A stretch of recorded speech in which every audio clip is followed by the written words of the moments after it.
nome do Pai, do Filho e do Espírito Santo. Amém. Caros irmãos e irmãs, falando sobre o pecado original, o nosso catecismo nos mostra as consequências dramáticas da primeira desobediência. Adão e Eva perdem de imediato a graça da santidade original. Eles têm medo de Deus. Eles fazem uma falsa imagem de Deus.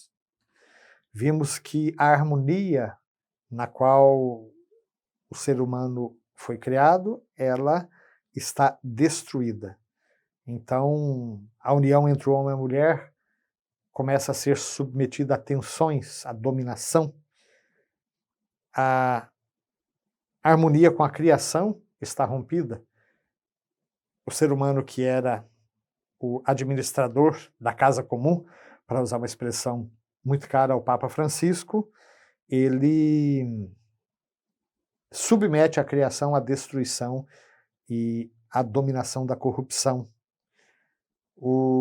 A própria criação reage, tornando-se estranha ao ser humano e passa a produzir, em vez de um jardim de delícias, espinhos, cardos. É uma maneira que a Bíblia usa para falar da reação da natureza contra a própria agressão que o ser humano lhe proporciona. E o ser humano, que era pó, ao pó deve tornar. E nós chegamos então ao parágrafo número 401. A partir do primeiro pecado, uma verdadeira invasão do pecado inunda o mundo. Então nós temos, por exemplo, o fratricídio de Caim contra Abel, que está narrado em Gênesis 4, de 3 a 15. Caim que mata o seu próprio irmão. A corrupção universal em decorrência do pecado. Na história de Israel, o pecado se manifesta frequentemente e, sobretudo, como infidelidade ao Deus da aliança e como transgressão da lei de Moisés. Se nós tomarmos o livro do Êxodo, o livro dos Números, que falam dessa trajetória do povo depois da libertação do Egito até o Sinai, particularmente no livro do Êxodo, depois do Sinai até a Terra Prometida, nós vamos ver como são inúmeras as rebeliões do povo que se revolta contra Deus, que se revolta contra Moisés, contra Arão, e que não quer saber dos mandamentos, não quer mais saber da aliança. Então, nessa história sagrada, o pecado se manifesta, sobretudo, como infidelidade ao Deus da aliança. E mesmo depois da redenção de Cristo, não é que as coisas tenham mudado no sentido de que nós estamos isentos do pecado. O pecado se manifesta de muitas maneiras também entre nós cristãos. Podemos ver as lutas que Paulo tinha já nos tempos da igreja primitiva, né?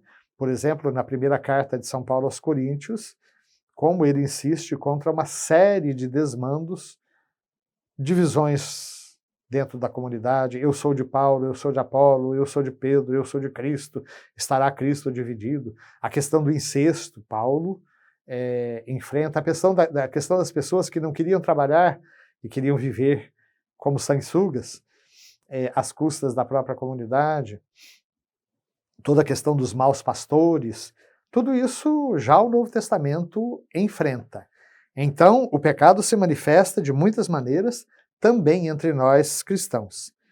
Então, tanto a Sagrada Escritura como a tradição da Igreja não cessam de recordar a presença e a universalidade do pecado na história dos homens. E aqui o nosso catecismo cita, então, um trecho razoavelmente longo da Gaudium et Spes, a Constituição Pastoral do Concílio Vaticano II. Gaudium et Spes, Alegrias e Esperanças. Diz assim: o que nos é manifestado pela revelação divina concorda com a própria experiência. De fato, o homem, olhando para o seu coração, descobre-se também inclinado ao mal e mergulhado em múltiplos males que não podem provir do seu Criador, que é bom. Muitas vezes, recusando-se a reconhecer a Deus como seu princípio, o homem destruiu a devida ordem em relação ao fim último, e ao mesmo tempo toda a sua harmonia consigo mesmo, com os outros homens e com as coisas criadas. Esse é um texto já bem próximo de nós, ali no começo da década de 60, do século passado, bem entendido. E chegamos então ao parágrafo número 402. Consequências do pecado de Adão para a humanidade. Todos os homens estão implicados no pecado de Adão. É isso o que São Paulo nos afirma na carta aos Romanos, capítulo 5, versículo 19. Pela desobediência de um só homem, a humanidade tornou-se pecadora. E aí, também é São Paulo, no capítulo 5, versículo 12 da carta aos Romanos, que vai dizer: pois como o pecado entrou no mundo por um só homem, e por meio do pecado a morte, e a morte passou para todos os homens, porque todos pecaram. A universalidade do pecado e da morte o apóstolo opõe à universalidade da salvação em Cristo. Romanos 5, versículo 18. Como a falta de um só acarretou condenação para todos os seres humanos, assim a justiça de um só trouxe para todos a justificação que dá a vida. Então vejam aqui dois ensinamentos opostos do mesmo Paulo e que fazem parte da mesma realidade da história da salvação. Ou seja, todos debaixo do jugo do pecado, a todos é oferecida a salvação realizada em Cristo. Existe essa universalidade do pecado, existe também a universalidade da salvação realizada em Cristo. Aqui é interessante a gente até antecipar uma pequena digressão que vai voltar em programas futuros.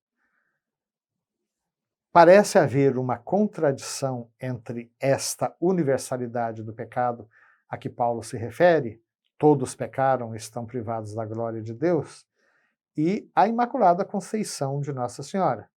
Se Maria foi concebida sem o pecado original, então ela não precisava de um Salvador, ela não precisava de um Redentor. Na verdade, meus queridos, Maria foi a primeira redimida, como até a gente canta, né, num canto bonito. Maria foi a primeira redimida. Não é que ela não precisasse de um Salvador. Ela foi salva pelo sacrifício de seu filho. A Imaculada Conceição é justamente esta salvação de Jesus realizada de maneira antecipada na vida de Maria, com vistas à missão única que ela deveria desenvolver na história da própria humanidade. Então não é que Maria não precisasse de um Salvador. Ela, sim, também foi redimida pelo seu filho. Da mesma maneira que a sua assunção aos céus é a experiência plena da salvação de Jesus, ou melhor, daquilo que a própria Igreja espera para si no final dos tempos. Então que a nossa Mamãe do Céu, a primeira redimida, nos ajude a reconhecer sempre mais a nossa dependência da infinita e infalível misericórdia de Deus. Amém.